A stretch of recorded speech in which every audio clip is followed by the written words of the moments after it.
Hi everyone, so in this Mac series I'm just explaining how to use Mac and how to do all the basic stuff you need to a beginner. So in this one I'm gonna tell how to use Safari. So for that, just open the Safari. It's very simple, very normal to use. When you click on that, you will see this interface here. So it's showing the option what you want to open. Sometime you would like iCloud to download your stuff. You can click on that. Most of the time people goes Google, which we all need. So you can select that, search here, and then if you want to add a window, click plus sign here for the new tab, and you have a new tab here. I'm gonna open Bing here, and you can see the two tabs. Let me do this bigger screen.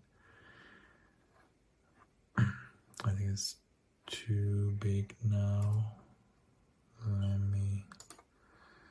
So the tabs are appearing here on top. Let me add another one, iCloud, another one, Apple.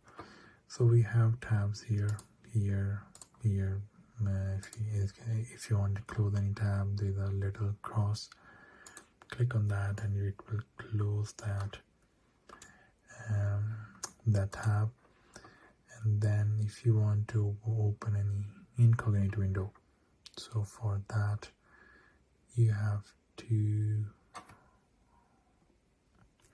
for the private window you need, you can click on files from the top here, and then you can open Safari first, and then you have to click on the files here and new private window. There is a shortcut as well if you want to do that. Otherwise, new private window, click on that, and that's the private window you have. So yeah, it's pretty straightforward. I hope you understand, and thanks for watching.